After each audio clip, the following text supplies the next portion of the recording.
Bueno, muy bien. Buenos días de nuevo. Muchas gracias por acompañarnos en las actividades académicas del programa de Medicina Crítica y Cuidado Intensivo de la Universidad de Antioquia, en el marco de las aulas abiertas, que es un programa de extensión de la universidad. Para el día de hoy tenemos una actividad muy interesante. Se trata básicamente de revisar un caso pasado de la unidad cardiovascular de la IPS universitaria, con la finalidad de hacer una discusión académica alrededor del caso, lo que encontramos, lo que podríamos hacer, lo que hubiéramos podido hacer y lo que planteamos para el futuro. Este tipo de actividades, siempre lo repetimos, no es una actividad punitiva ni señalando de ninguna manera mal o buen manejo. Por el contrario, es una actividad de construcción intelectual, de discusión, de debate, desde el punto de vista académico y de buscar consensos. Y además nos va a servir también para mostrar lo que se está construyendo como una guía de atención consensuada entre todo el equipo cardiovascular de la IPS universitaria, incluyendo obviamente pues al grupo de cirugía cardiovascular, de anestesia cardiovascular y posiblemente también de cardiólogos. De eso ya tenemos adelantado ciertos pasos. Hoy nos acompaña el doctor Alejandro Escobar, que es uno de los cirujanos cardiovasculares, a quien agradezco muchísimo que nos acompañe, y además agradezco mucho que ya esté trabajando con nosotros en esa guía. Él ya hizo la primera revisión, sus primeros apuntes, adiciones y eso. Entonces, el ejercicio se trata de que la doctora Ana María Martínez, que es urgentóloga y fellow de segundo año del programa de Medicina Crítica y Cuidado Intensivo, va a presentar un caso pasado y con base en ese caso vamos a discutir algunos aspectos de diagnóstico y manejo del bajo gasto y el choque postcardiotomía. Muchas gracias de nuevo y adelante, Anita, bienvenida. Muchas gracias. Bueno, buenos días a todos. Muchas gracias por estar acá. Como bien lo dice el profesor, lo que vamos a hacer es, inicialmente vamos a discutir un caso y luego vamos a, no en aras del tiempo, pues vamos a evaluar desde la literatura unos aportes, pues unos apuntes muy puntuales acerca del manejo. Entonces, para iniciar, este paciente es un paciente masculino de 62 años, natural de Yolombó, vivía en Medellín, en el barrio Castilla, es viudo, 2 hijos, estudió básica secundaria. Entonces retomo los datos de identificación y el contexto social de este paciente. Entonces, como les venía diciendo, es un paciente que estudió hasta básica secundaria. En el momento del ingreso se encontraba cesante, pero en su mayor actividad ha sido el trabajo de la construcción. Ingresó a la IPS universitaria el día 4 de marzo de este año. Este paciente ingresó remitido de la unidad intermedia de Metrosalud San Cristóbal. Allí había consultado el día 23 de febrero por un cuadro a su vez de una vez de evolución, de deterioro de su clase funcional, disnea de medianos esfuerzos que progresó hasta presentarse en reposo, asociado a ortopnea, tos seca ocasional, palpitaciones que él las refería como no dolorosas, sin un síndrome anginoso asociado, y sí se acompañaba de un edema leve de los miembros inferiores de predominio matinal. Durante la hospitalización en dicha unidad intermedia, encontraron que el paciente estaba cursando con una fibrilación auricular con respuesta ventricular rápida. Iniciaron manejo con beta bloqueadores, se clasificó como una con CHADS-VAS2 e iniciaron control de la frecuencia y anticoagulación. A la revisión por sistemas, el paciente negó alteraciones del gasto urinario, hemoptisis, fiebre, pérdida de peso, no había presentado tampoco episodios sincopales o presincopales, solamente refería equimosis en los sitios de venopunción que se estaban presentando luego del inicio de las heparinas de bajo peso molecular, sin otros síntomas, incluidos síntomas para coronavirus. Dentro de los antecedentes personales de este paciente, solamente refería hipertensión arterial, al parecer tenía una neumopatía crónica pero esta no había sido clasificada espirométricamente. Y dentro de los antecedentes tóxicos, sí tenía un antecedente importante que es extabaquista con un índice de paquetes año 25 años paquete, sin otros consumos de sustancias psicoactivas ni otros tóxicos.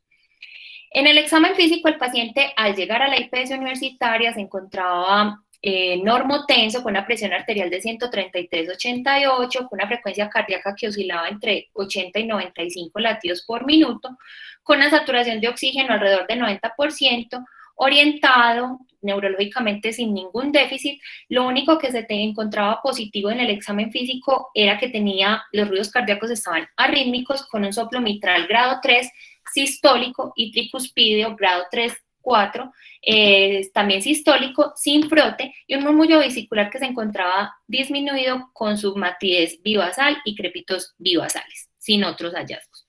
En los exámenes iniciales del ingreso, el paciente se encontraba sin anemia, en equilibrio ácido-básico, sin trastornos hidroelectrolíticos ni de los iones, con un INR de 0.99. Lo único llamativo es que tenía un BUN de 35.25 con una creatinina de 1.31. El paciente, dados pues este cuadro clínico, en la unidad intermedia donde se encontraba hospitalizado, le solicitaron una ecocardiografía transesofágica que se realizó el día 2 de febrero, o sea, 2 días antes del ingreso a la IPS, y que reportó que él tenía un ventrículo izquierdo de tamaño en el límite superior normal, no tenía hipertrofia, con una contractilidad miocárdica global y segmentaria normal, con una función sistólica global preservada, una fracción de eyección que fue calculada en 59%, pero que se pensaba que estaba sobreestimada porque el paciente tenía una insuficiencia mitral que ya les voy a describir. El ventrículo derecho se encontraba dilatado con una función sistólica preservada, un TAPSE de 25 y una presión sistólica de la arteria pulmonar que la habían estimado en 81, con cavidades auriculares dilatadas, pero siendo la izquierda marcadamente dilatada, sin trombos en su interior. La válvula mitral presentaba insuficiencia severa, con prolapso mínimo y engrosamiento de los velos. Tenía un anillo de tamaño normal, un prolapso del velo anterior A2 que generaba un déficit en la coaptación. Tenía una insuficiencia severa con jet excéntrico, generando el efecto de coanda. De igual manera tenía inversión del flujo sistólico de las venas pulmonares, con una vena contracta de 9 milímetros, y se encontró adicionalmente que la válvula tricúspide se encontraba con morfología normal e insuficiencia leve a moderada, con una válvula pulmonar normal. El septum, sin evidencia de cortocircuitos, pero se le realizó un test de solución salina en el que hubo paso de burbujas a la aurícula izquierda en el segundo latido en reposo, y con la maniobra de Valsalva, lo que lo convertía en un posible foramen oval. El pericardio se encontraba normal. Entonces, con estos hallazgos, el paciente fue remitido a la IPS universitaria para valoración y manejo por cirugía cardiovascular. Entonces, al ingreso se le realiza este electrocardiograma y esta radiografía del tórax. El paciente es valorado por cirugía cardiovascular, quien considera que el paciente cursa con una insuficiencia mitral severa y tricuspidia moderada, con una falla cardíaca descompensada, que lo hace un candidato a manejo quirúrgico. Ellos le explican todos los riesgos y solicitan los exámenes adicionales para ser llevado a cirugía. Se le realiza un Holter de 24 horas. Para este momento el paciente ya se encontraba en ritmo sinusal, con una adecuada formación del impulso, un predominio de frecuencia cardíaca alrededor de 65 latidos por minuto, con una variabilidad de la frecuencia cardíaca disminuida, con intervalos normales, y una onda T negativa que impresionaba como que se tratara de sobrecarga. El paciente estuvo asintomático durante todo el estudio. El paciente permaneció hospitalizado desde el día 4 de marzo hasta el día 9. El día 9, o sea, durante todo este tiempo el paciente permaneció en aceptables condiciones, no había notas pues como de pues como que el paciente hubiera tenido episodios de angina, descompensación, y el día 9 de marzo fue llevado a arteriografía coronaria, donde encontraron que la arteria coronaria izquierda en su tronco principal tenía un vaso de trayecto calibre normales sin lesiones obstructivas. La arteria descendente anterior era un vaso de trayecto y calibres normales, pero en el tercio proximal se observaba una severa placa suboclusiva del 95%. De igual forma, en el ramo diagonal primero se presenta una lesión severa suboclusiva del 90-95%, es un vaso de calibre mediano a pequeño, y en el ramo diagonal segundo presentaba cambios proximales de 50%, aparentemente no significativos.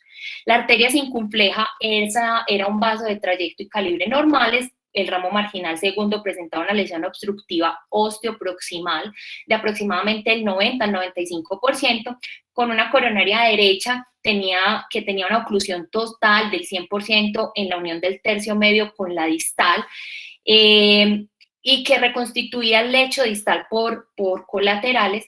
De igual forma, el ramo marginal presentaba severa lesión obstructiva del 95%. Entonces, concluyen que se trata de una severa enfermedad coronaria plurivascular que comprometía principalmente la arteria descendente anterior con sus dos ramos diagonales, el segundo ramo marginal de la circunfleja, así como la arteria coronaria derecha y el ramo marginal.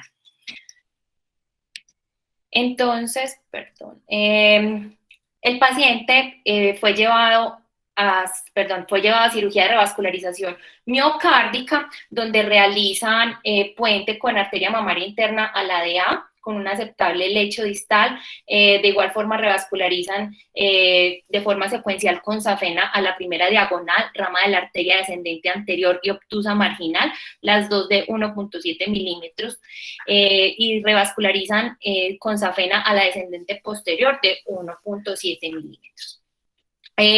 Según la descripción operatoria, abrieron la aurícula derecha para abordar la válvula tricúspide, hacen arteriotomía izquierda para abordaje de la válvula mitral, realizan cierre de la auriculilla y encuentran que la válvula mitral se encuentra insuficiente de forma severa porque hay importante laxitud de las cuerdas tendinosas de la valva anterior y retracción de la valva posterior. Con esto implantan una prótesis biológica Hankook número 31, preservando el aparato subvalvular. Evalúan la tricúspide, encuentran que tiene una insuficiencia moderada por dilatación del anillo y colocan un anillo valvular tricúspideo. Ellos evalúan el funcionamiento, cierran ambas cavidades. Entonces, el paciente se encuentra en circulación extracorpórea 168 minutos con una pinza de 144 minutos. Refieren en la ecocardio al final del procedimiento, una ecocardio transesofágica, que la prótesis mitral se encuentra normofuncionante, no hay fugas perivalvulares. De igual forma, la válvula tricúspide se encuentra sin insuficiencia, con una plastia que es adecuada y una reducción del volumen de la aurícula izquierda, ausencia de cortocircuito interauricular. Entonces, con esto, el paciente ingresa a la unidad de cuidados intensivos. Según la nota del ingreso, el paciente se encontraba en muy regulares condiciones al llegar, estaba requiriendo triple soporte vasopresor con norepinefrina, vasopresina y adrenalina. Para este momento no tenía inotrópicos, todavía se encontraba bajo los efectos de la sedanalgesia residual y la intubación. Al ingreso a la unidad de cuidados intensivos estaba todavía dependiente de marcapasos, crépitos bivasales. El paciente ingresó con unos gases arteriales a la unidad de cuidados intensivos con un pH de 7.07, con un CO2 de 70, un bicarbonato de 21, con una base exceso en -12 y un lactato de 5.32, con un delta de CO2 de 7. Con estos hallazgos, el intensivista de turno considera continuar la reanimación guiada y decide implantar un catéter PICO.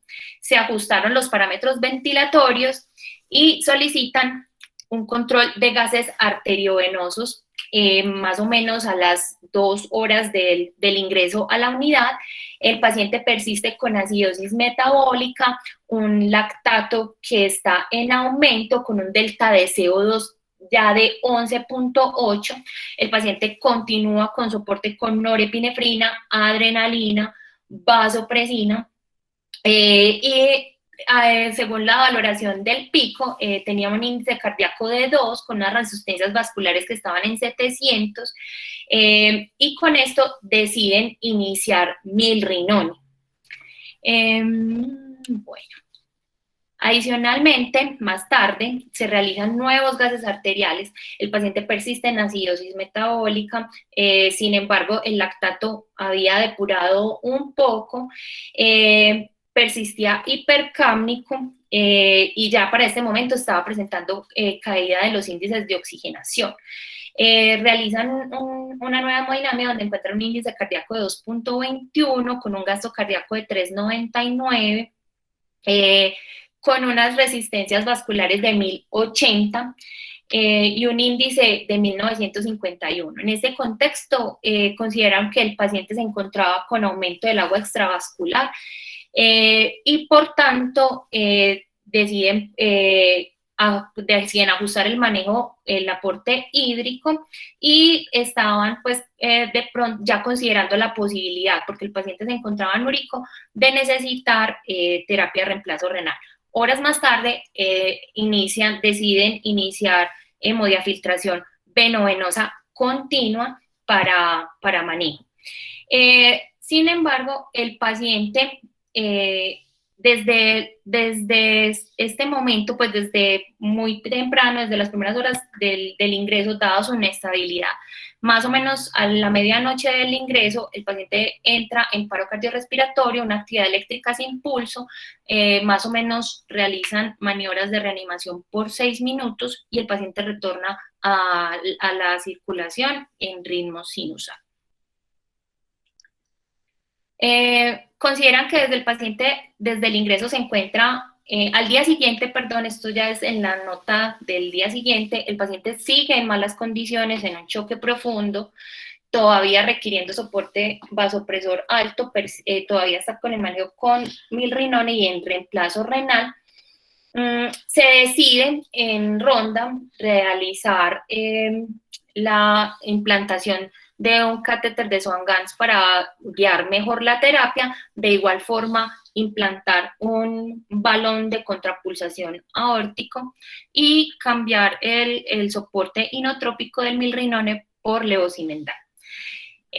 Para este momento se realiza una ecocardio transesofágica en la cabecera del paciente, donde se encuentra un ventrículo izquierdo que estaba normal, no había hipertrofia, pero ya estaba una hipoquinesia generalizada, con una gran depresión de la función sistólica. Ya para este momento el paciente tenía una fracción de eyección calculada del 25%, recordemos que él había entrado a cirugía con 59%, y las estructuras valvulares en esta ecocardio se encontraban, la prótesis biológica estaba en posición mitral, con una excursión normal de las cúspides y un gradiente transvalvular para este momento de 11.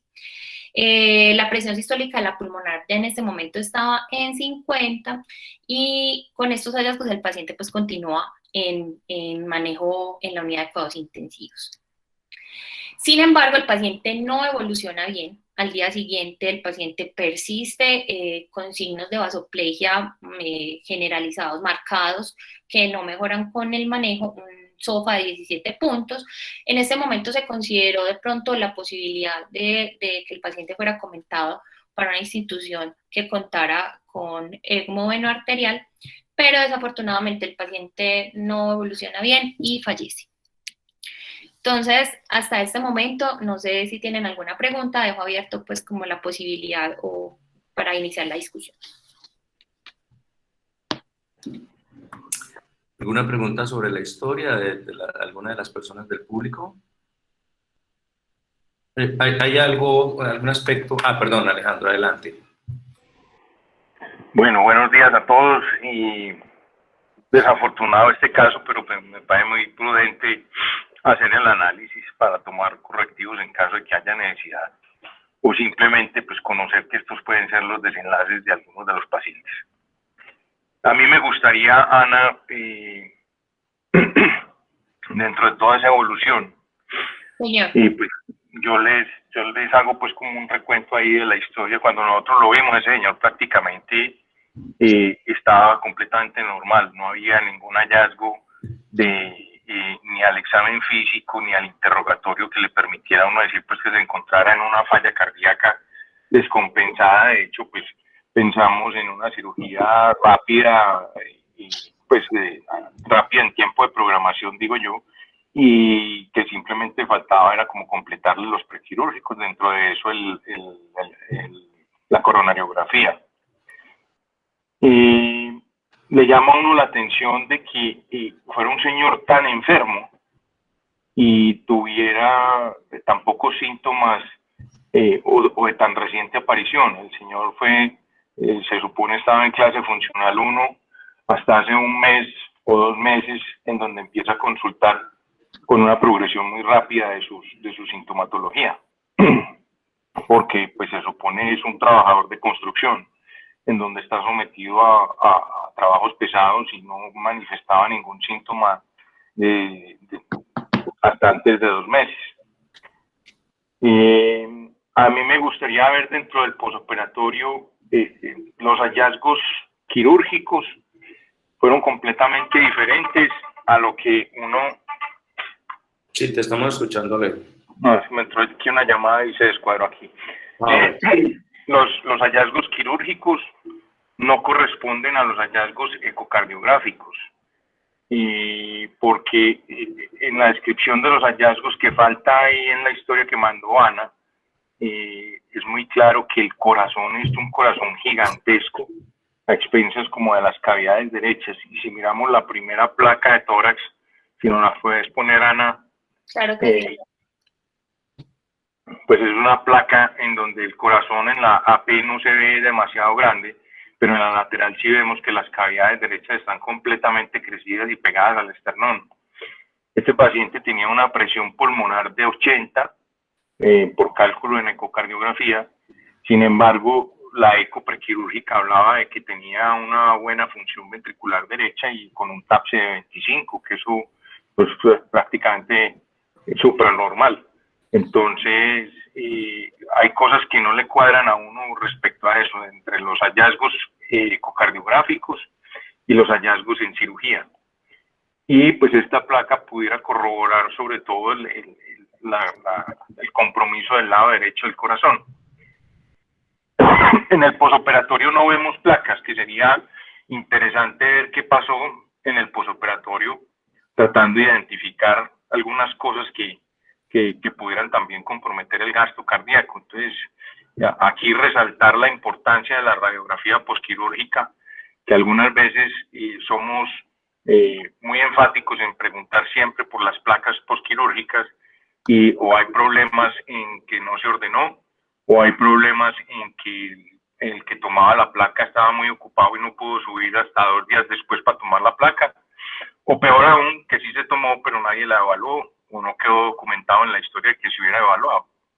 Entonces sería importante presentar esas placas si las tenemos. Sí, profe, denme 2 segundos, ya se las muestro.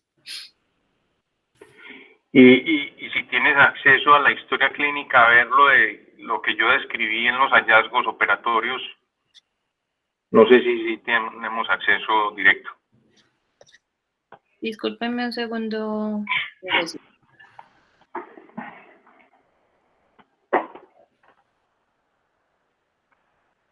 No sé, Horacio, mientras Ana busca eso, podemos seguir avanzando.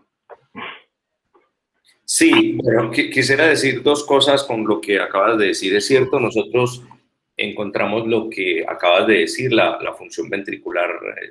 No solamente la derecha no tenía una buena descripción, nos llama mucho la atención ese TAPSE tan elevado, pues casi supranormal, con una hipertensión pulmonar que además era predecible si si en la imagen están hablando de una insuficiencia mitral tan severa con un fenómeno de Coanda, que obviamente estaba hablando de que hay un reflujo a partir de las venas pulmonares. Era predecible que el señor tuviera una insuficiencia del ventrículo derecho, incluso que parte de esa insuficiencia hubiera modificado en algo el posoperatorio de ese paciente. Y con respecto a las placas, tienes razón, en esas guías, pues tú ya las leíste. Aquí está la primera. Perdón, yo termino, Anita, un momentico.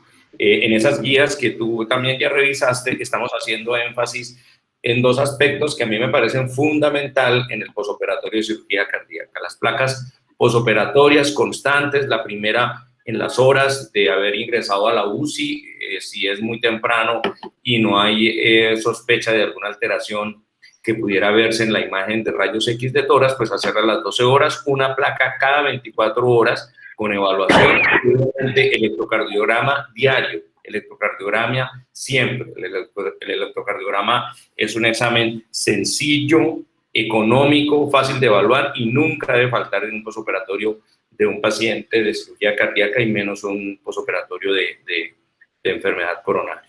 Ahí tienes la placa del posoperatorio, Leo. Sí, aquí nuevamente, pues lo que evaluamos en cualquier placa es obviamente la posición del tubo orotraqueal, donde están los sitios de inserción de los catéteres, y vemos que tiene dos sondas a tórax que no permitirían que hubiera derrames pleurales o hemotórax, pues en caso de algún sangrado. Sigue llamando la atención la silueta cardíaca, que es una silueta casi normal, comparado con lo que yo encontré en cirugía. Ahora, el señor era un señor ancho, con un tórax importante, entonces pudiera pues sobreestimar o subestimar la cardiomegalia. Por eso es como el énfasis en buscar los hallazgos de la descripción operatoria en donde pongo que hay una gran cardiomegalia de este paciente. Pues es una placa de un posoperatorio, diría yo, no sé si alguien le ve alguna cosa anormal. Digamos que es importante, se ve algo, signos de congestión, de ocupación alveolar, pero digamos que para un paciente de estas características con lo que estás describiendo es relativamente esperable. Yo quisiera hacer énfasis en algo de la evolución para poner más en contexto. En los primeros cambios que nosotros hicimos, cuando encontramos esa alteración severa, obviamente estaba sobreestimada la función ventricular con esa insuficiencia mitral tan severa. El ventrículo no iba a ser así de bueno como estaba descrito en la primera eco, pero la cuestión es que hubo un deterioro severo aún ya con la implantación de la nueva válvula en posición mitral. La alteración de la función del ventrículo izquierdo fue severamente alterada, con una depresión absolutamente severa, y con base en eso hicimos esos cambios que estaba describiendo Ana como para que sigamos adelante. Y es importante resaltar dos cosas. Primero, que el paciente venía recibiendo ARA2 previo a la cirugía.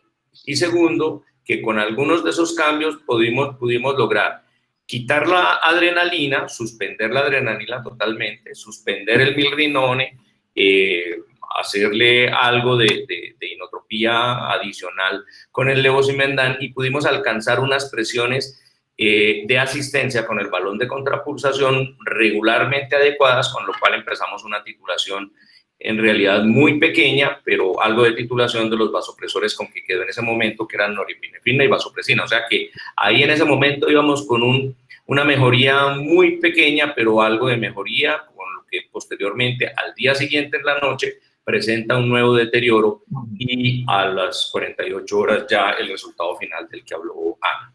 No sé si hay más comentarios o más preguntas. Seguimos con la discusión. Ahí, Horacio, nosotros somos súper enfáticos, y los médicos generales que trabajan con nosotros, está Camila y Juan Sebastián ahí presentes, somos súper enfáticos en suspender los antihipertensivos, incluso los que no están descritos que puedan producir pues la vasoplegia por circulación, como son los bloqueadores del calcio, y los únicos que damos son los betabloqueadores. Incluso pues a mí me surge una duda, porque vemos pacientes de esos renales que llegan con clonidina, enalapril, losartán, amlodipino, no sé cuántas. Entonces dice uno, escucha, suspende uno toda esta vaina, el paciente va a llegar en una crisis hipertensiva a cirugía. Pero hacemos pues especialmente énfasis en lo que es inhibidores de ARA2 y inhibidores de la ECA antes de ser llevados a cirugía, precisamente previendo que está descrita la vasoplegia por circulación extracorpórea cuando está bajo esto. Entonces este paciente yo creo que se debió haber disminuido, no tendría pues la garantía de que sí lo hicimos, pero me imagino que por protocolo lo debimos haber cumplido. Bueno, antes de que sigamos adelante con la discusión, no sé si los doctores colegas que están en el público quieren adicionar algo, hacer algún comentario que nos brinde más posibilidades de debate, pero como sé lo que tiene muy bien preparado Anita, quisiera preguntarte algo, Alejo, que digamos que eso lo hemos discutido varias veces con los grupos de cirugía cardíaca, en los sitios pues, donde yo he trabajado, e incluso este punto lo discutimos mucho cuando creamos el Consenso Nacional, en el que estaban vinculados cirujanos cardiovasculares, anestesiólogos e intensivistas de varios centros cardiovasculares, digamos que con mucha experiencia y muy prestigiosos del país. Es el cuento de que obligatoriamente una bomba prolongada equivale casi a la mortalidad del paciente, porque uno escucha con frecuencia eso, no, eso es un paciente que duró mucho tiempo de bomba,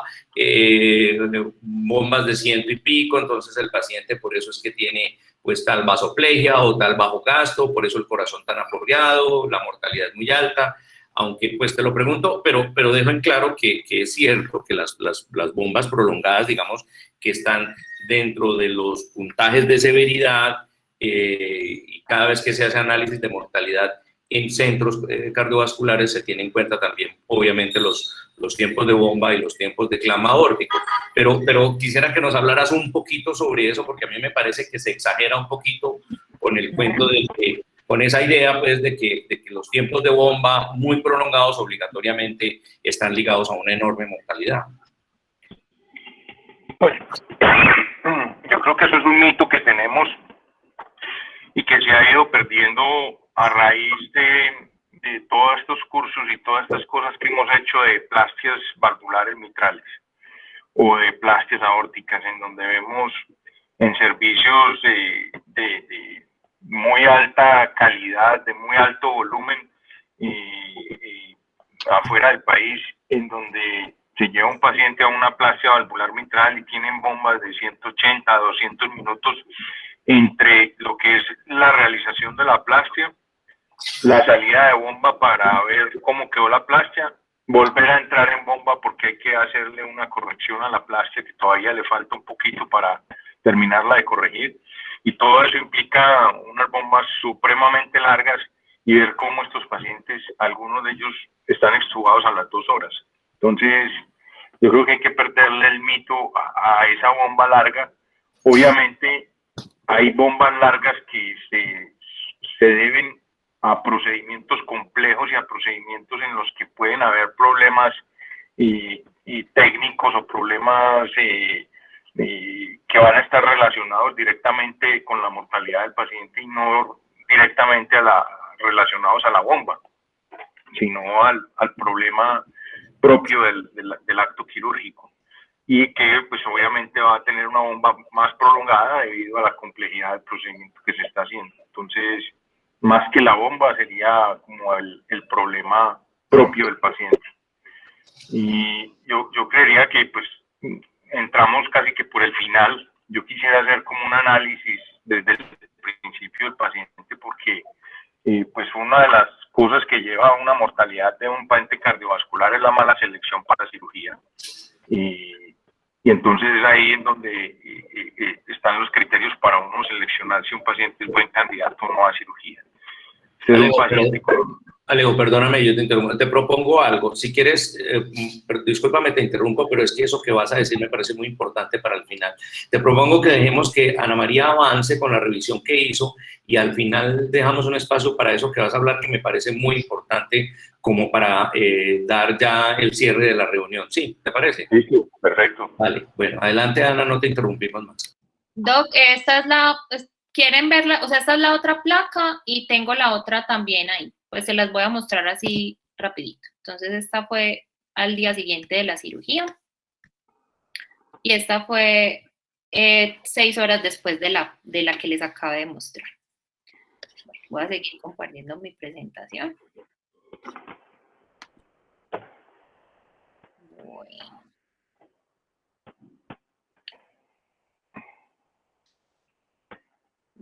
¿Se está viendo bien ahí? Sí, señor. Listo. Bueno, entonces vamos a continuar. Entonces, para iniciar, vamos a definir qué es la vasoplegia. La vasoplegia se ha definido como una resistencia vascular sistémica que se encuentra anormalmente baja y se manifiesta con una hipotensión profunda o la necesidad de alguna terapia para evitarla. Todo esto se va a presentar en presencia de un gasto cardíaco que puede estar normal o aumentado. El síndrome vasopléjico se encuentra en muchísimos escenarios clínicos y es una complicación de los pacientes de cirugía cardiovascular que puede llegar hasta una incidencia del 25%. La etiología aún no está muy bien establecida. Sin embargo, se ha descrito como una manifestación clínica de respuesta inflamatoria que se caracteriza principalmente por hipotensión refractaria al volumen y al uso de las catecolaminas sin evidencia de un foco séptico. La vasoplegia, que es refractaria, se define por el requerimiento de un manejo adicional con vasopresina al inicio de los medicamentos catecolamínérgicos, y esta entidad se ha asociado principalmente con la derivación del bypass cardiopulmonar, la sepsis grave, pero también se ha descrito en el contexto de la anafilaxia y de las complicaciones de hemodiálisis. El choque vasopléjico es un sinónimo del choque distributivo. Se trata de una perturbación circulatoria que se describe como vasoplejía con evidencia de hipoperfusión tisular. Esta, a su vez, puede acompañarse de hiperlactatemia, que se caracteriza por una hipotensión arterial, baja resistencia vascular sistémica, como ya lo vimos, presiones de llenado ventricular bajas, con un índice cardíaco que puede estar normal o elevado, y el requerimiento de medicamentos vasopresores. Si bien se han propuesto diferentes definiciones para el choque vasopléjico, si bien se han descrito diferentes definiciones para el choque vasopléjico en el contexto de la cirugía cardíaca, es poco probable que exista una definición unificada, puesto que los diferentes entornos clínicos que se asocian a este fenómeno van a diferir de forma sustancial. Sin embargo, existen algunos hallazgos clínicos o unas indicaciones hemodinámicas que nos van a ayudar a caracterizar esta entidad. Dentro de los criterios clínicos se encuentra la hipotensión arterial sistémica con una presión arterial sistólica menor de 90, que no responde de forma adecuada a la expansión con líquidos. Adicionalmente, la oliguria, que va a ser una producción de orina menor a 0.5 mililitros por kilogramo por hora. Y dentro de los criterios hemodinámicos se encuentran las resistencias vasculares bajas, dadas por un índice de resistencia vascular menor a 800 y con las presiones ventriculares derechas e izquierdas bajas, con una presión venosa central menor a 5 y una presión de cuña pulmonar menor a 10, con una presión auricular izquierda también menor a 10 y un índice cardíaco que puede estar normal o elevado. La etiología de este fenómeno no es claro, pero probablemente haya moduladores de la inflamación, fenómenos de isquemia miocárdica hipoperfusión durante la circulación extracorpórea y respuesta inmune por la exposición a los circuitos. Actualmente se considera que hay pérdida del tono vascular, activación de la sintasa de óxido nítrico, desregulación de la síntesis de esta y activación de la guanilato ciclasa. Hay diferentes factores de riesgo para la aparición de la vasoplejía, como es la exposición preoperatoria, como ya lo dijimos, a los inhibidores de la enzima convertidora y los bloqueadores de los canales de calcio.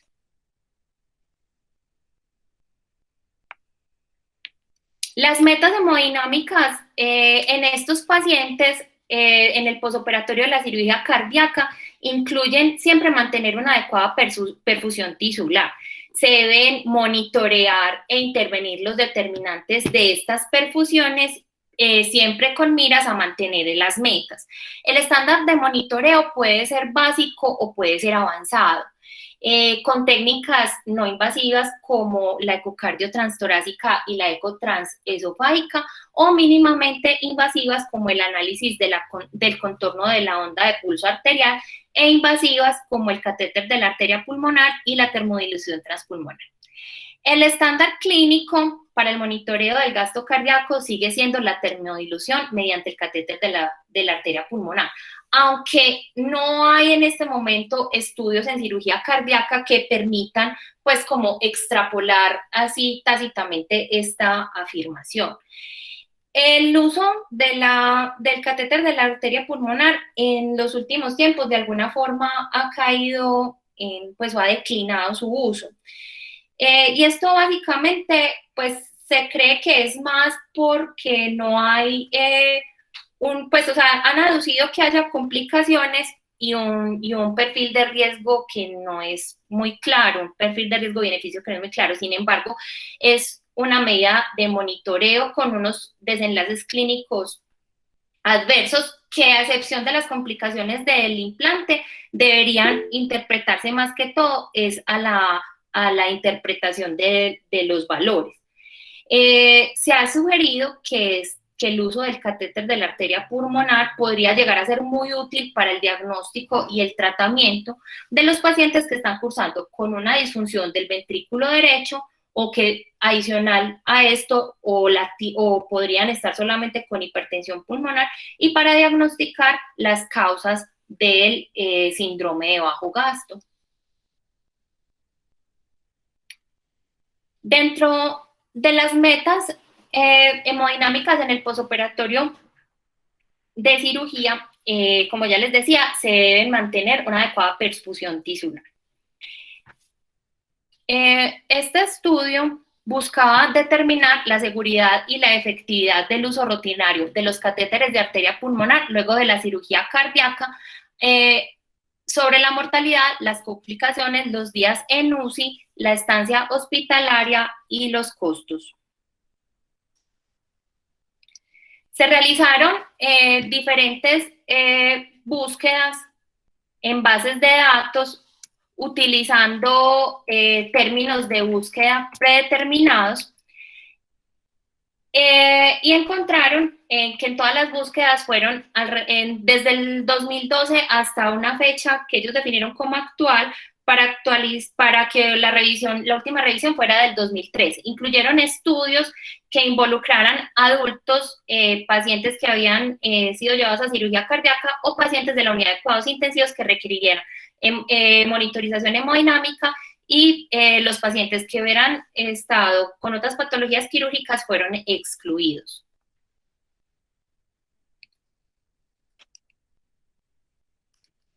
Perfecto.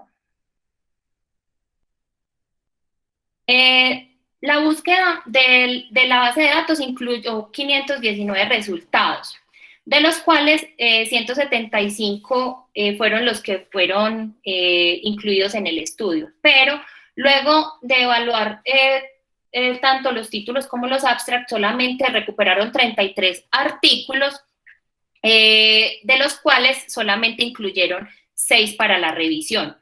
Estos estudios fueron, de los cuales 5 fueron estudios únicos. Uno fue una recomendación de experto y 2 eran transversales. Uno era un corte aleatorio y el otro era un estudio de cohorte.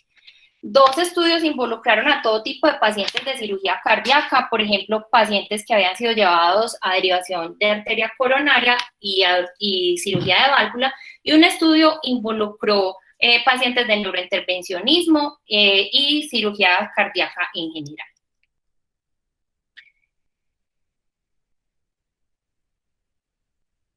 Perdón. Ellos concluyen que para pacientes de cirugía cardíaca y pacientes con bypass coronario no hubo diferencias en la mortalidad cuando utilizaron catéteres de la arteria pulmonar. Sin embargo, sí encontraron en los resultados que hubo un aumento en la mortalidad, pero para las pacientes que fueron considerados de alto riesgo. Para pacientes que fueron que se les utilizó el catéter de la arteria pulmonar luego del bypass, no hubo diferencias en la estancia en UCI, pero para pacientes que se usó luego de la cirugía cardíaca, la estancia fue mayor para los pacientes que utilizaron catéter de la arteria pulmonar. Y para pacientes, lo que se encontraron era que pacientes que habían sido llevados a bypass coronario y que se les había implantado catéteres de la arteria pulmonar, los costos fueron mayores. Pero de todos modos concluyen que el catéter de la arteria pulmonar no puede como tal predecir peores resultados. En cuanto al tratamiento con vasopresores, los vasopresores se utilizan cuando las presiones arteriales son bajas, secundarias a vasodilatación sistémica. Como bien sabemos, estos medicamentos aumentan la poscarga, la mayoría de ellos son derivados de las catecolaminas, sin embargo existen unos presores puros como la fenilefrina, pero estos no son muy recomendados para los pacientes de cirugía cardiovascular, puesto que pueden disminuir el flujo de los puentes.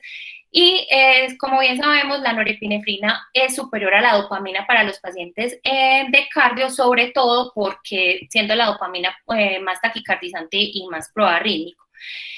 Se dice que la norepinefrina y la vasopresina de forma conjunta podrían ser un buen tratamiento inicial para los pacientes que tienen vasoplegia postbomba. Como bien sabemos, lo que hacen es aumentar la poscarga y por tanto, un efecto pues muy beneficioso que tiene la vasopresina es que puede ser utilizado de forma única, de forma inicial también. No se recomienda, en cuanto a los inotrópicos, el uso de inotrópicos no se recomienda de forma rutinaria o solamente cuando se basa en las variables hemodinámicas del paciente. Se recomienda que el uso de los inotrópicos sea en aquellos pacientes que tienen signos clínicos de bajo gasto y en los pacientes del posoperatorio cuando ya se haya descartado de forma completa las complicaciones de tipo mecánico o no mecánico, se haya optimizado siempre la precarga y se hayan corregido algunas causas tratables como por ejemplo las anemias o las arritmias. No se recomienda un agente inotrópico específico, puesto que hay muy poca evidencia de estos agentes en el paciente de posoperatorio de cirugía cardíaca.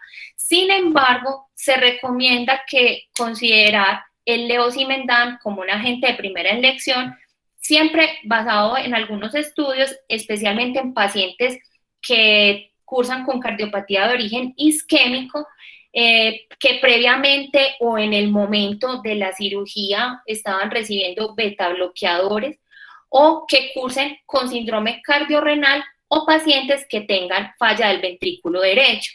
Siempre se recomienda considerar el uso preoperatorio para la cirugía de revascularización en pacientes que se consideran que son de alto riesgo y que deben ser muy bien seleccionados. En cuanto a este estudio que es el LEVO-CTS, fue publicado en el New England Journal el 25 de mayo de 2017, es un estudio fase 3 multicéntrico aleatorizado controlado con placebo en el que se buscaba evaluar la eficacia y la seguridad del levosimendan para pacientes que tenían una fracción de eyección del ventrículo izquierdo del 35% o menos y que iban a ser llevados a cirugía cardíaca con el uso del bypass cardiopulmonar.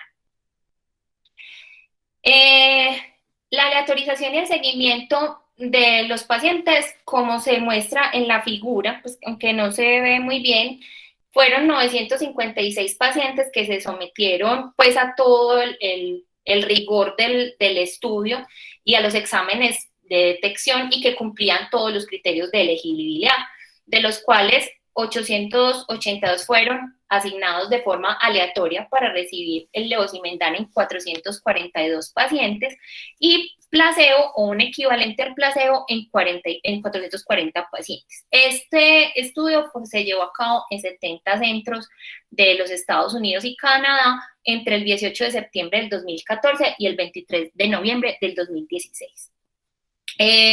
Fue un total de, al final quedaron 849 pacientes, de los cuales recibieron levosimendan o placebo, estos se incluyeron todos por intención a tratar. Las características de los pacientes de las poblaciones, pues de los grupos por intención a tratar, pues fueron un reflejo de pacientes que eran con muy alto riesgo para ser sometidos a la cirugía cardíaca. Como vemos en la tabla, los pacientes, la edad mediana fue de 65 años, pero muchos estaban muy enfermos con enfermedades coexistentes y la fracción de eyección del ventrículo izquierdo también la mediana fue del 27%. Como vemos en estas tablitas, el efecto del levosimendan frente al placebo sobre los diferentes desenlaces primarios en los subgrupos fue que en la mayoría de los subgrupos el efecto fue muy similar frente al placebo. Sin embargo, se observó una asociación entre el grupo de tratamiento y la fracción de eyección del ventrículo izquierdo para los dos criterios de valoración primaria, que fueron los pacientes con una fracción de eyección más baja, tenían una tendencia, como podemos ver acá, tenían una tendencia a que les fuera mejor a los que estaban recibiendo levosimendan, que los pacientes que tenían una fracción de eyección más alta tenían una tendencia a que les fuera mejor en los resultados con el placebo. Este otro estudio, que es el LICOR, es un ensayo y su objetivo fue evaluar el inicio de una infusión de levosimendan 24 horas en pacientes con deterioro de la función ventricular izquierda, dicho por una fracción de eyección menor al 40% y que estaban siendo sometidos a cirugía de revascularización, bien fuera sola o combinada con el uso del bypass cardiopulmonar. Ellos lo que querían demostrar era si había una reducción de la prevalencia y la gravedad del síndrome de bajo gasto cardíaco posoperatorio. Es un ensayo aleatorizado, también doble ciego y controlado, que se realizó en 13 centros quirúrgicos cardíacos de Francia. Ellos recolectaron los pacientes entre junio del 2013 hasta mayo del 2015 y se les dio seguimiento durante 6 meses. El último seguimiento se realizó el 30 de noviembre del 2015. En este estudio, ay, se me fue una de más. Bueno, el objetivo de este estudio es, como les dije, participaron 13 centros de cirugía cardíaca y lo que querían evaluar era la respuesta en la cirugía cardíaca, tanto sola como combinada, a cirugía valvular. Los pacientes que estuvieran recibiendo cirugía valvular sola no fueron elegibles y los criterios de exclusión fueron pacientes menores de 18 años, embarazo, que tuvieran insuficiencia renal y de igual forma pacientes que hubieran requerido cirugía de emergencia, hipotensión o taquicardia. los pacientes fueron asignados para recibir levosimendan profiláctico o placebo en una proporción de 1:1 con una asignación dinámica. Los grupos de levosimendan y placebo estaban muy bien equilibrados, con una edad media de 69 versus 67 años. El sexo masculino predominó entre los dos grupos. La fracción de eyección media fue de 33 en ambos grupos y el Euroscore 2 fue de 3.1% frente a 3.4% levosimendan versus el placebo. En esta tabla podemos ver que se exponen pues todas las características basales de los pacientes y que son pues bastante similares. En ambos grupos, el 74% de los pacientes fue llevado a cirugía de revascularización única y el 26% requirió cirugía combinada. La proporción de los pacientes que llegaron con una fracción de expulsión del 30% menos fue el 20% en el grupo de levosimendan y el 23% en el grupo de placebo, con una P que no fue estadísticamente significativa. Y el 91% de los participantes recibió una infusión del fármaco durante 24 horas previas a la cirugía. En la población por intención a tratar, el desenlace primario ocurrió en el 87% de los pacientes que recibieron levosimendan, que fueron 101 pacientes, respecto al placebo, que fue de 61%. Entre los tres componentes principales, que era la necesidad de requerir pues, posterior infusión de catecolaminas luego de 48 horas, fue más frecuente, pero no se vio significativamente afectada por la administración del levosimendan. De igual forma, también evaluaron la necesidad de un dispositivo de asistencia mecánica y la necesidad de terapia de reemplazo renal, pero estas no se vieron afectadas por el uso del levosimendan. En el análisis por subgrupos no encontraron correlación entre la fracción de eyección menor al 30%, el tratamiento preoperatorio con beta bloqueadores o el tipo de cirugía, ni tampoco el balón intraórtico preoperatorio, sí como infusión preoperatorio de las catecolaminas. No se encontraron diferencias significativas en ningún criterio de valoración secundario en ninguno de los dos grupos, incluida la mortalidad tanto a los 28 como a los 180 días. La diferencia del riesgo para la mortalidad al día 180 fue menor del 1%. En cuanto al azul de metileno,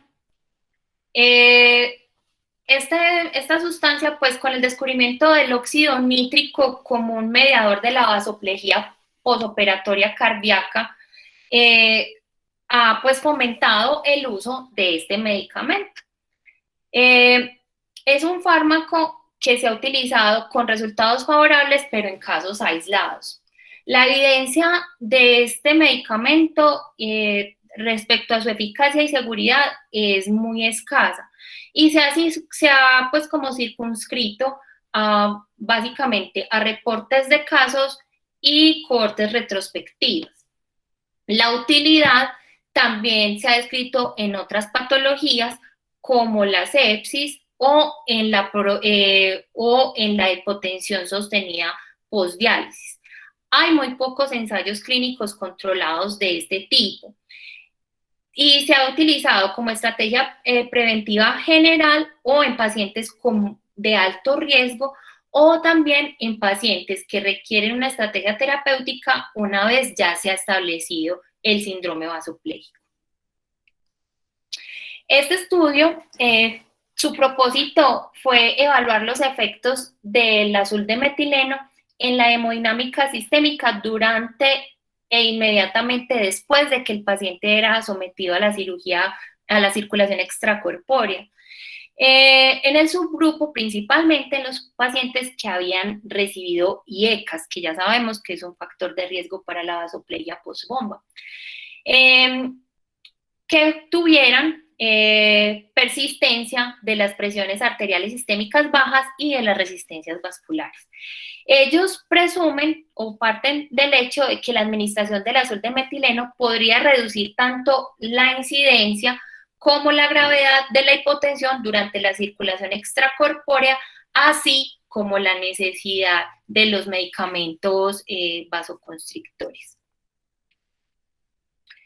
Ellos, para poder realizar el estudio, tienen que obtener un permiso en el hospital, puesto que este medicamento no tiene esta indicación en su etiqueta. Hicieron firmar pues consentimientos informados a 30 pacientes que estaban tomando IECA dentro de las 24 horas previas a la cirugía cardíaca que fuera electiva y que fuera a requerir circulación extracorpórea. Ellos fueron aleatorizados para recibir azul de metileno o solución salina durante la circulación extracorpórea. Como ya hemos mencionado, se eligieron pacientes que tomaban IECAS porque tenían un mayor riesgo de requerir vasoconstrictores durante la circulación extracorpórea. Igual, los pacientes antes de ser aleatorizados recibieron todos sus medicamentos habituales.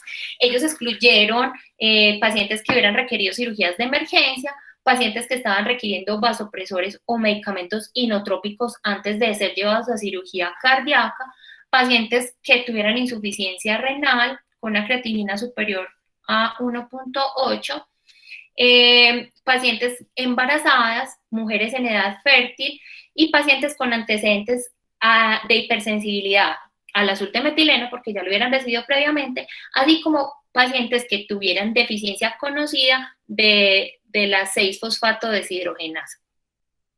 Antes del inicio de la anestesia, los pacientes se aleatorizaron para recibir el azul de metileno o un volumen equivalente en solución salina. Pues como el azul de metileno es azul, pues este medicamento, este estudio no pudo tener sesgo porque pues el personal que lo estaba administrando estaba viendo qué estaba administrando. Las variables demográficas y quirúrgicas están expuestas en estas tablitas, no fueron significativamente diferentes entre los grupos del estudio. La medicación preoperatoria, así como la función cardiovascular previa y la técnica de anestesia también fue pues muy similar entre los dos grupos. Y tampoco hubo diferencia muy significativa respecto al procedimiento quirúrgico, los tiempos de circulación o de pinza. También transfundieron de una forma muy similar a ambos grupos. Y aparte de la administración del azul de metileno, no se encontraron otras variables preoperatorias o operatorias que pudieran predecir otros cambios hemodinámicos luego de la cirugía o durante la cirugía de circulación extracorpórea. Luego de la administración del azul de metileno, la presión arterial media, como podemos ver en esta tabla, aumentó de forma significativa desde los niveles previos a la administración de este fármaco, con unos valores de P que son significativos.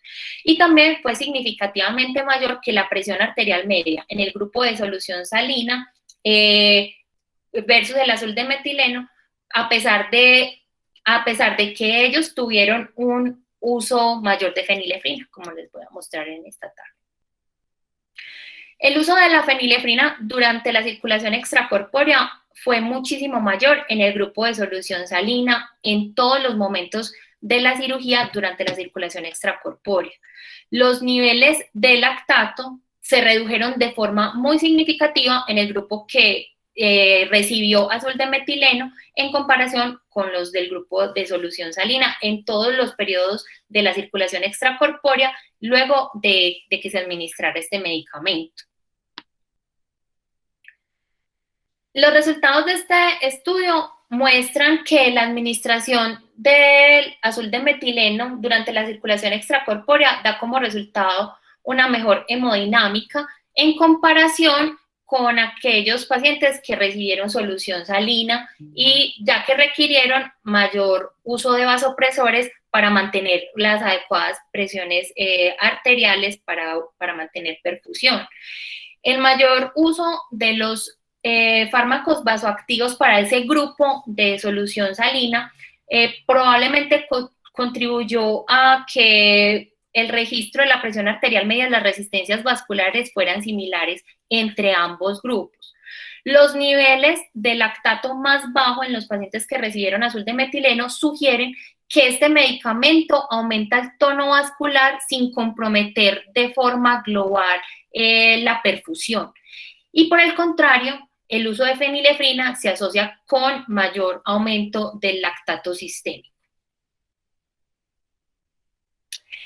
El balón de contrapulsación intraórtico incrementa, como bien sabemos, el flujo sanguíneo coronario y reduce la poscarga del ventrículo izquierdo. Y esto pues va a dar una mecánica más adecuada en los casos de los pacientes que cursan con inestabilidad hemodinámica. Existen varios estudios que han sido aleatorizados y controlados, además de varios estudios observacionales en los cuales se ha podido demostrar los efectos benéficos del uso del balón de contrapulsación intraórtica en el ámbito tanto preoperatorio de los pacientes que han sido llevados a cirugía de revascularización coronaria, pero sobre todo los pacientes que son de alto riesgo. Entonces, ¿qué se recomienda? Se recomienda una estrategia profiláctica preoperatoria para los pacientes que tienen alto riesgo y van a ser llevados a cirugía de revascularización coronaria. Esta estrategia lo que ha hecho es demostrar que hay una disminución del riesgo de mortalidad a los 30 días y lo que se conoce como el MAXE, que es un compuesto de muerte, infarto, eventos cerebrovasculares posoperatorios o requerimientos de nuevas revascularizaciones. El implante siempre debería ser considerado en pacientes que van a ser llevados a cirugía de revascularización miocárdica de forma aislada o combinada con intervención sobre todo de la válvula mitral.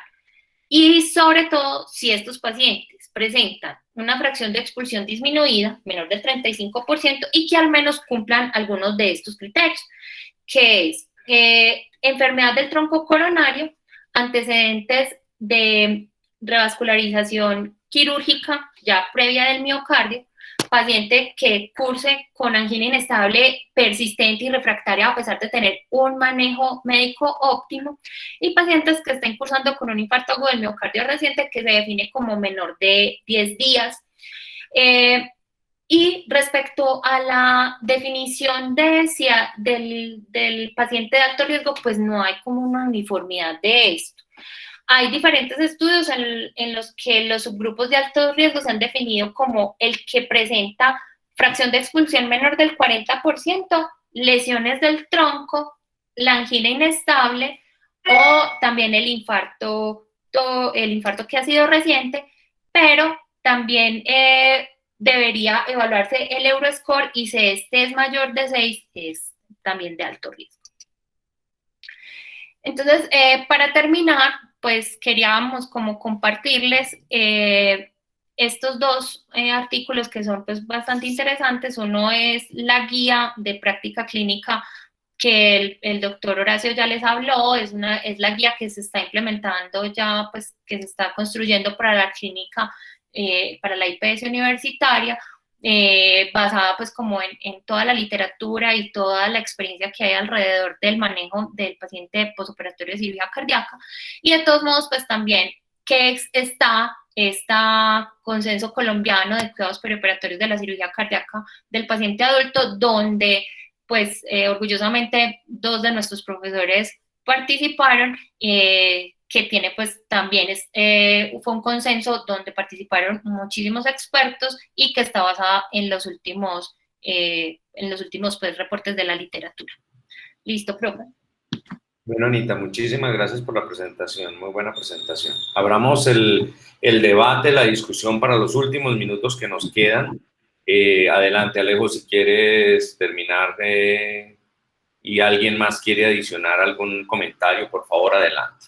Levantar la mano el que quiere hablar. Adelante, Alejo. Bueno, no, yo quería entonces devolverme al principio a hablar sobre el criterio de selección de un paciente que va a ser llevado pues a este tipo de cirugía, porque ahí puede estar el primer error para uno tener una mortalidad en estos pacientes.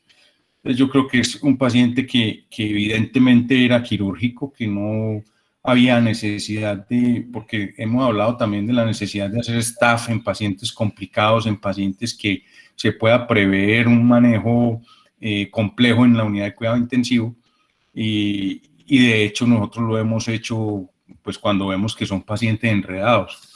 Pero este era un paciente que no tenía ninguna duda de que era quirúrgico, tenía 62 años, sexo masculino, una fracción de eyección del 59% con su insuficiencia mitral severa, tricuspidia moderada, una enfermedad de 3 vasos que era severa del 90-95% de 2 de ellos, que es un equivalente a tronco por ser circunfleja y descendente anterior, y una lesión del 100% de la coronaria derecha, una fibrilación auricular que nunca la pudimos documentar nosotros en la IPS, era una fibrilación que se había presentado en la institución antes de llegar, y su hipertensión pulmonar.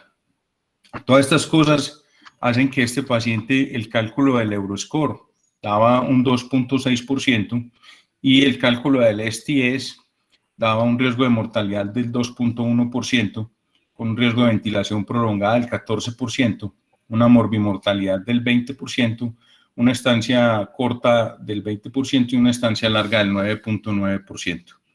Eso hace que incluso estos riesgos, estos score ambos son subvalorados, porque pues el Euroscore sabemos las limitaciones que tiene, y el STS score se calcula con un procedimiento que es revascularización más reparo de la válvula mitral, que no corresponde en realidad a lo que se le hizo a este paciente, pero es lo que permite hacer lo más aproximado a lo que se le hizo a este paciente.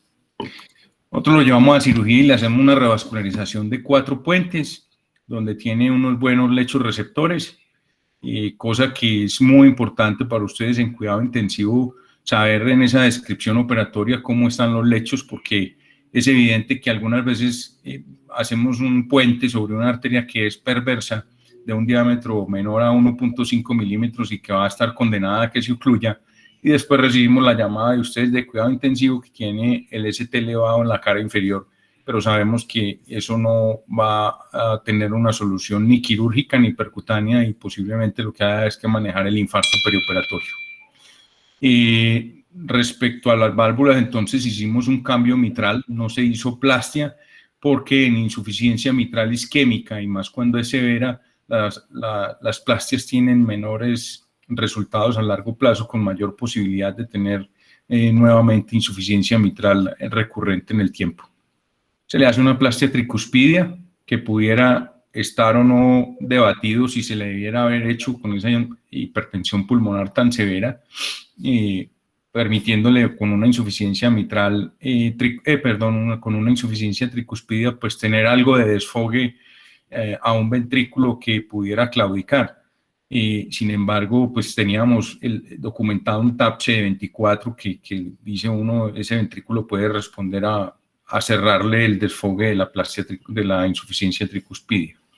Se le hizo la exclusión de la auriculilla izquierda pensando en el antecedente de una FA paroxística, pero no pensamos en una cirugía de MACE, que obviamente hubiera empeorado pues la complejidad del procedimiento, y sabemos que el MACE es un procedimiento que aporrea mucho a los pacientes. Pero con esta exclusión de la auriculilla, pues lo que buscábamos era disminuir el riesgo de formación de trombos ahí en una aurícula izquierda supremamente grande y en un paciente con una FA paroxística interrogada. Para mí los tiempos de perfusión y pinza son tiempos adecuados, no me parece que haya algo ahí como que haya incrementado el riesgo pues, de este paciente. La dosis de cardioplegia, nosotros somos muy juiciosos, especialmente en estos procedimientos largos de dar cardioplegia cada 60 minutos. Utilizamos cardioplegia del nido, una dosis de 1000 centímetros que corresponde a unos 10 o 15 mililitros por kilo. Y la única cosa que uno pudiera aquí, porque para mí Ana empezó hablando de vasoplegia, pero yo creo que hay que diferenciar entre lo que es una vasoplegia y un síndrome de bajo gasto cardíaco. y para mí lo que hizo este paciente inicialmente es un síndrome de bajo gasto, dado a la complejidad del procedimiento, dado a que tiene una fracción de eyección que está supravalorada por la insuficiencia mitral. Sabemos que corregir una insuficiencia mitral severa puede hacer que caiga la fracción de eyección más o menos en un 33% respecto a lo que tenía, o sea que si tenemos 60%, este paciente en realidad debe estar alrededor del 40% de fracción de eyección como verdadera. Y si le sumamos pues toda la complejidad del procedimiento, lo largo de la extracorpórea y todas estas cosas, pues ahí obtenemos una fracción del 25% que puede ser transitoria. Y lo único, la dosis de cardioplegia sería si a este paciente se le hubiera dado de pronto cardioplegia retrógrada, dado que la cardioplegia anterógrada, la retrógrada es la que se da por el seno coronario, o sea, por el sistema venoso del corazón, que se va retrógradamente a perfundir las coronarias, porque pues con esas lesiones tan severas del 90, 95 y 100% de la coronaria derecha, no sé qué tan seguro fue la perfusión anterógrada, la cardioplegia anterógrada, como para haber protegido un corazón que de hecho yo lo vi grande en cirugía. Sin embargo, nuestra estrategia es hacer los puentes distales como primera medida cuando entramos en una cirugía de estas combinadas. Se hacen los puentes distales y se da cardioplegia a través de esos puentes distales, lo que equivaldría a dar cardioplegia retrógrada. Dentro de los gases arteriales vi algo ahí como llamativo, y era que era un CO2 persistentemente alto y que la acidosis pudiera ser más relacionada con el CO2 persistentemente alto más que con otras cosas, pero no vi toda la tabla pues, de los gases arteriales. Hicimos el cierre del foramen oval permeable también, está dentro de los procedimientos que realizamos en este paciente. Y no sé, yo no tengo los parámetros para decir en este momento todo lo del manejo de los inotrópicos pues, que se está planteando, porque pues es evidente que nosotros vemos una muy buena correlación entre lo que es la función ventricular derecha y el uso, por ejemplo, del milrinone, y vemos cambios dramáticos en la bomba cuando estamos saliendo de bomba y utilizamos estos inotrópicos.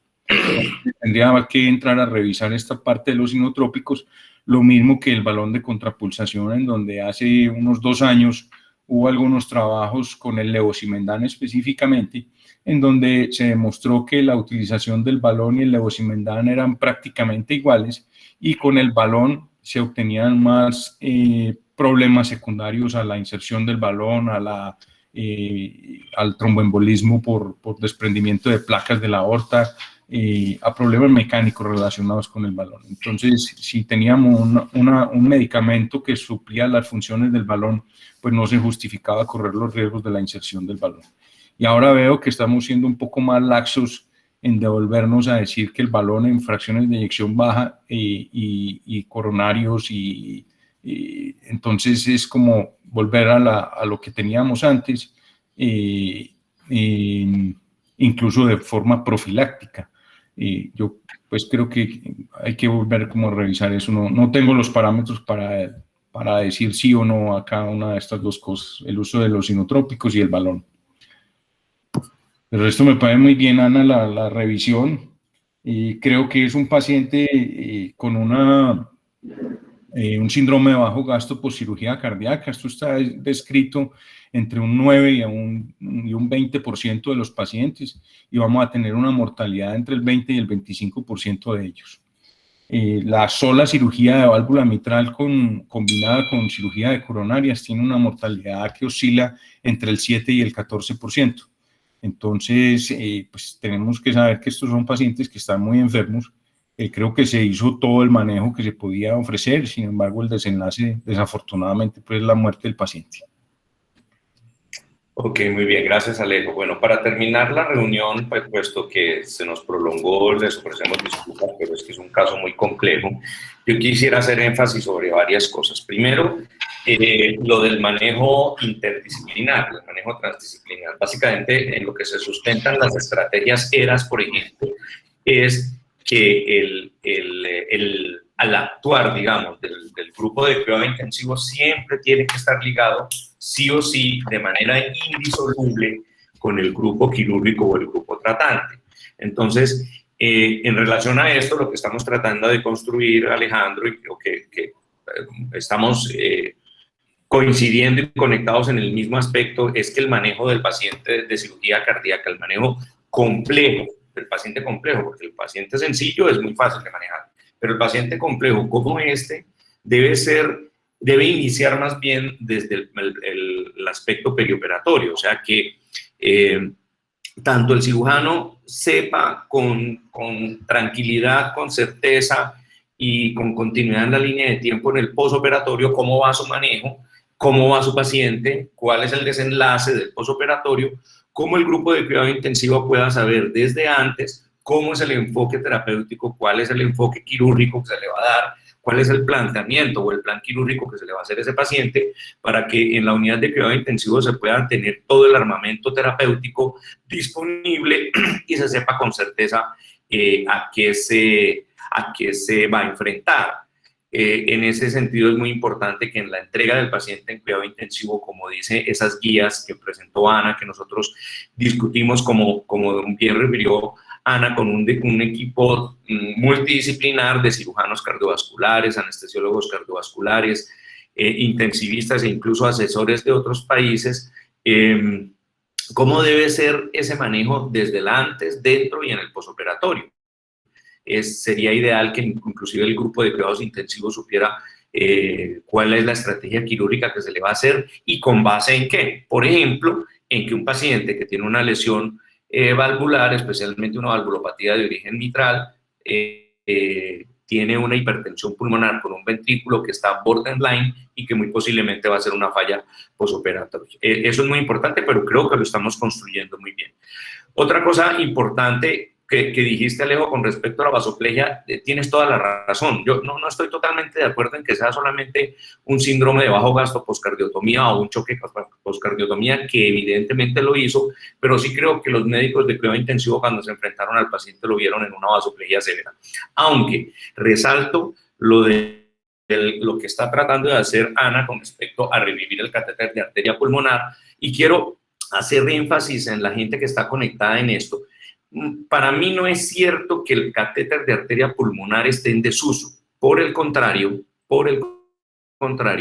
en este momento, por ejemplo, para pacientes complejos de cirugía cardíaca, para el manejo de la hipertensión pulmonar severa, dentro del cual sigue siendo el gold estándar, y para el manejo de choque cardiogénico está frecuentemente recomendado, obviamente, por estudios que no tienen una evidencia fuerte, porque hacer RCTs en pacientes que tienen una condición tan límite como los pacientes en cuidado intensivo es muy difícil, pero tiene cada vez más énfasis y más recomendación. Y lo digo porque estamos construyendo con un grupo de cardiólogos de la Sociedad Colombiana de Cardiología y un grupo de intensivistas de la AMSI y de la Federación Iberoamericana un consenso del manejo de choque cardiogénico, y encontramos que el catéter de arteria pulmonar sigue siendo también recomendado por encima de los dispositivos de monitorización mínimamente invasiva como el DITCO y esos otros dispositivos. Esos dispositivos, nuestra conclusión en el consenso es que